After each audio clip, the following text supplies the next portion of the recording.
எல்லாருக்கும் வணக்கம். நம்ம இந்த வீடியோல ஜாவால நெக்ஸ்ட் மெத்தட் ஓவர்லோடிங்க பத்தி நம்ம பார்க்க போறோம். சோ இதுக்கு முன்னாடி ஜாவா லெக்சர்ஸ் மத்த லெக்சர்ஸ் எல்லாம் பார்க்காம இருந்தீங்க அப்படின்னா அந்த எல்லா லெக்சர்ஸோட வீடியோ லிங்க் வந்து கீழே டிஸ்கிரிப்ஷன்ல கொடுத்துருக்கேன். அதை யூஸ் பண்ணி நீங்க பாத்துக்கலாம்.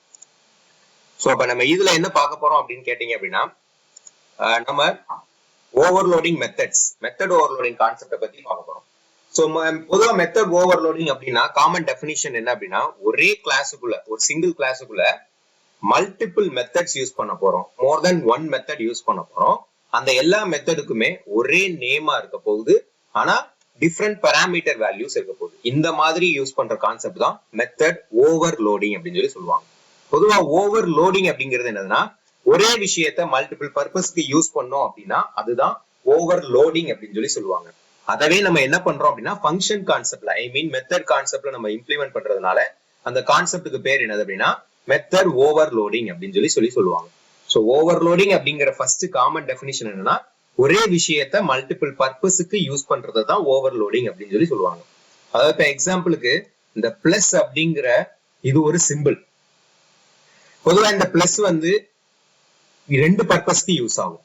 இப்ப இந்த பிளஸ் ரெண்டு நம்பருக்கு இடையில நம்ம போட்டோம் அப்படின்னா அது அடிஷன் அப்படிங்கிற பர்பஸ்க்கு யூஸ் ஆகும். அதுவே ரெண்டு டெக்ஸ்டுக்கு இடையில ரெண்டு டெக்ஸ்டுக்கு இடையில நான் வந்து இத பிளஸ் போடுறேன் அப்படின்னு வச்சுக்கோங்களேன். அப்ப ரெண்டு டெக்ஸ்டுக்கு இடையில நான் பிளஸ் போட்டேன் அப்படின்னா அதுக்கு பேர் என்னதுன்னா கன்கார்டினேஷன். சோ அப்ப இந்த ஒரே ஒரு சிங்கிள் சிம்பிள் தான், சேம் சிம்பிள் தான், பட் டிஃப்ரெண்ட் மீனிங் தரும். அதுதான் ஓவர்லோடிங் அப்படின்னு சொல்லி சொல்லுவாங்க. இந்த ஓவர்லோடிங் கான்செப்டை நம்ம மெத்தட் கான்செப்டுக்கு நம்ம யூஸ் பண்ண போறோம். அப்ப ஜாவால என்ன பண்ணலாம் அப்படின்னா ஒரே கிளாஸுக்குள்ள more than one method use பண்ணலாம் வித் சேம் நேமோட பட் வித் டிஃப்ரெண்ட் பாராமீட்டர் வேல்யூஸோட நம்மளால யூஸ் பண்ண முடியும். சோ அப்ப அந்த ஃபங்க்ஷன் பாராமீட்டர்ஸ் டிஃப்ரெண்ட் பாராமீட்டர்ஸ் சொன்னோம் பாத்தீங்களா, அது எந்தெந்த வகையில டிஃப்ரெண்ட் பாராமீட்டர்ஸ் வந்து எப்படி டிஃபர் ஆகும் அப்படின்னா அதனுடைய நம்பர் அண்ட் தென் அதனுடைய டேட்டா டைப்பை வச்சு டிஃபர் ஆகும், அதனுடைய ஆர்டரை வச்சு டிஃபர் ஆகும். சோ இந்த மூணு விதத்தை வச்சுதான் ஒரு ஃபங்க்ஷன் பாராமீட்டர்ஸ் வந்து டிஃபர் ஆகும். இங்க ஒரு எக்ஸாம்பிளுக்காக ஒரு ரெண்டு மெத்தடை வந்து நம்ம இங்க டிஃபைன் பண்ணிருக்கோம். சேம் மெத்தட் நேம் ஆட் அப்படிங்கிற பேர்ல ரெண்டு மெத்தட் நேம் சேமா நம்ம டிஃபைன் பண்ணிருக்கோம். ஆனா ஃபர்ஸ்ட் ஆட பாருங்க, அதனுடைய டேட்டா டைப் வந்து இன்டீஜரா இருக்கும். அடுத்தது பாருங்க அதனுடைய டேட்டா டைப் வந்து டபுளா இருக்கும். அதே மாதிரி உள்ள வரக்கூடிய பாராமீட்டர்ஸ் நம்பர் வைஸ்ல பார்க்கும்போது ரெண்டு பாராமீட்டர்ஸ் தான் இருக்கு. ஆனா இங்க ரெண்டுமே என்னன்னா இன்டீஜர் வேரியபிளா இருக்கு. இங்க ரெண்டுமே என்னதுன்னா டபுள் வேல்யூஸா நம்ம பாஸ் பண்றோம். சோ இதை வச்சுதான் டிஃபர் ஆகும். ஆனா ஃபங்க்ஷன் நேம் பாத்தீங்கன்னா சேமா இருக்கும். இதுதான் மெத்தட் ஓவர்லோடிங் அப்படின்னு சொல்லுவாங்க. சோ அப்ப இந்த மெத்தட் ஓவர்லோடிங் இத வந்து ஜாவா கம்பைலர் எப்படி மெத்தடை கரெக்டா ஐடென்டிஃபை பண்ணும். ஏன்னா ஒரே நேம்ல இருக்கு, அந்த ஒரே நேம்ல இருக்கக்கூடிய ஃபங்க்ஷனை நம்ம கால் பண்ணும்போது அது எந்த ஃபங்க்ஷனை எக்ஸிக்யூட் பண்ணணும் அப்படிங்கறத இந்த ஜாவா கம்பைலர் எப்படி ஐடென்டிஃபை பண்ணும் அப்படின்னா அதோடைய ஆர்கியூமெண்ட்ஸை பொறுத்து தான் அதை ஐடென்டிஃபை பண்ணும். பொதுவா பேசிக்கா வந்து ஆர்கியூமெண்ட்ஸ் அண்ட் டேட்டா டைப்பை வச்சுதான் அதை ஐடென்டிஃபை பண்ணும் எந்த ஃபங்க்ஷன் கால் ஆகுது.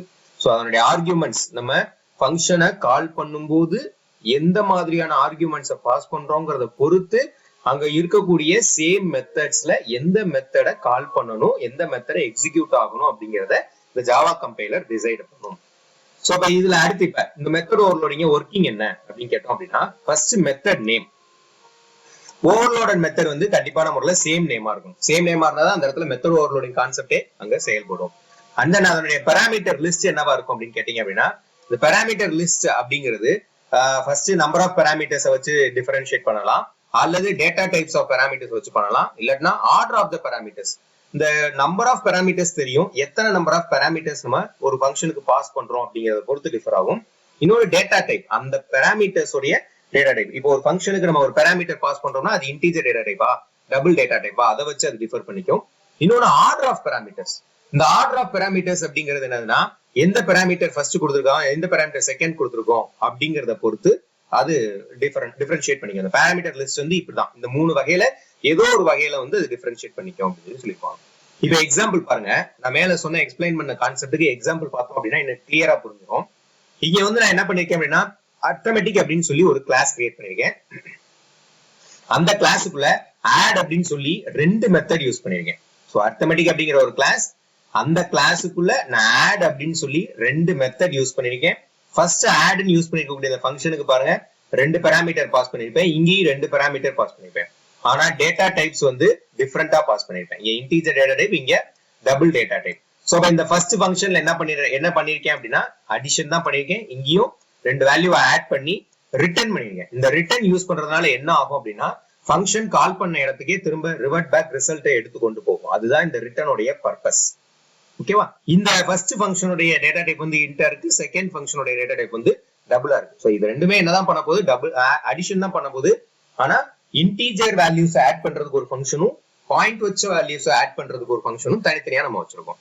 அப்ப இது எக்ஸிக்யூட் ஆகும்போது எப்படி ஆகும் பாருங்க. இங்க நான் மெயின் ஃபங்க்ஷன்ல டெமோன்னு சொல்லி ஒரு மெயின் கிளாஸ் வச்சிருக்கேன். அந்த மெயின் கிளாஸுக்குள்ள இந்த அரித்தமெட்டிக் அப்படிங்கிற இந்த கிளாஸுக்கு நான் ஒரு ஆப்ஜெக்ட் கிரியேட் பண்ணிருக்கேன். OBJ அப்படின்னு சொல்லி ஒரு ஆப்ஜெக்ட் கிரியேட் பண்ணிருக்கேன். அப்ப அந்த ஆப்ஜெக்ட வச்சு நான் ஆட் அப்படின்னு கால் பண்ணும்போது ஆட்ங்கிற ஃபங்க்ஷனை கால் பண்றேன். அப்ப இந்த ஸ்டேட்மெண்ட்டை ஃபர்ஸ்ட் கம்பைலர் பார்த்த உடனே இங்க போகும். இங்க போய் செக் பண்ணும், ரெண்டு ஆட் இருக்கு அப்படிங்கறத பார்க்கும். அப்ப அந்த இடத்துல அது கன்ஃபியூஷன் அதுக்கு அக்கர் ஆகும். அப்ப அதை எப்படி அதை கிளியர் பண்ணிக்கும் அப்படின்னா பாராமீட்டர்ஸை நெக்ஸ்ட் பார்க்கும். இங்க வந்து 5, 3 அப்படின்னு சொல்லி ரெண்டு நம்பரை பாஸ் பண்ணிருக்கோம். இது ரெண்டுமே என்னதுன்னா ஒரு இன்டீஜர் நம்பர்ஸ். அப்ப ஆக்சுவலா அந்த பாராமீட்டர்ஸை வச்சு என்ன கண்டுபிடிச்சிடும் அப்படின்னா இந்த ஃபங்க்ஷனை எக்ஸிக்யூட் பண்ணணும்னு சொல்லி இந்த ஃபங்க்ஷனை எக்ஸிக்யூட் பண்ணும். அப்ப இந்த ஃபங்க்ஷனை எக்ஸிக்யூட் பண்ணிச்சுன்னா ஏக்கு பதிலா இப்ப 5 அப்படிங்கிற வேல்யூ வரும், பிக்கு பதிலா 3 அப்படிங்கிற வேல்யூ வரும். அப்ப இதுல ரிட்டர்ன்ல a பிளஸ் பினா 5 பிளஸ் 3 அப்படின்னு ப்ராசஸ் ஆகும். அப்ப 5 பிளஸ் 3 வேல்யூ என்ன, 8.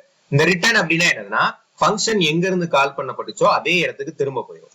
அப்ப இந்த ரிட்டர்ன் அங்கேயே திரும்ப போய் அப்ப இங்க இந்த ரிசல்ட் 1ல 8 அப்படிங்கிற வேல்யூ வந்து ஸ்டோர் ஆயிருக்கும். அதே மாதிரி டபுள் 2 ப்ராசஸ் ஆகும். அப்ப டபுள் 2 ப்ராசஸ் ஆகும்போது 2.5 பிளஸ் 4.3 அப்படிங்கிறது இந்த ஃபங்க்ஷன் ரன் ஆகும்.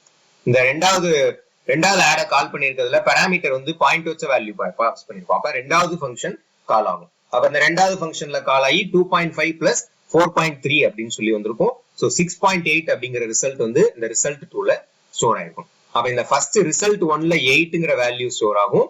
நெக்ஸ்ட் செகண்ட் ரிசல்ட் 2ல வந்து 6.8 அப்படிங்கிற வேல்யூ வந்து பிரிண்ட் ஆகும். இதுதான் மெத்தட் ஓவர்லோடிங் கான்செப்ட். இந்த மெத்தட் ஓவர்லோடிங் கான்செப்டோட பெனிஃபிட் மெயினா என்ன அப்படின்னு பார்த்தோம் அப்படின்னா இந்த டெக்னிக் இருக்கிறதுனால it provides a multiple ways to perform similar operation. ஒரே ஆபரேஷன் பண்றதுக்கு டிஃபரண்ட் பாசிபிள் வேஸ் வந்து கொடுக்குது. எக்ஸாம்பிளுக்கு மேலேயே பாருங்க, அடிஷன் தான் பண்றோம். அந்த அடிஷனை மல்டிபிள் வேஸ்ல பண்றோம். பாயிண்ட் வச்ச நம்பருக்கு ஒரு வேலை பண்றோம், அதே மாதிரி நார்மல் நம்பர்ஸுக்கு ஒரு வேலை பண்றோம். இது மாதிரி மல்டிபிள் வேஸ்ல ஒரு சிமிலர் ஆபரேஷன்ஸ் எப்படி பெர்ஃபார்ம் பண்றதுக்குங்கிறதுக்கு இந்த மெத்தட் ஓவர்லோடிங் கான்செப்ட் ரொம்ப ஹெல்ப்ஃபுல்லா இருக்கு. ஸோ இதுதான் மெத்தட் ஓவர்லோடிங் பத்தின ஒரு சின்ன ஓவர்வியூ. இது ரிலேட்டடா ஏதாவது டவுட்ஸ் இருந்துச்சு அப்படின்னா எனக்கு கீழே கமெண்ட்ஸ்ல மென்ஷன் பண்ணுங்க, நான் கண்டிப்பா கிளியர் பண்றேன். தேங்க்யூ.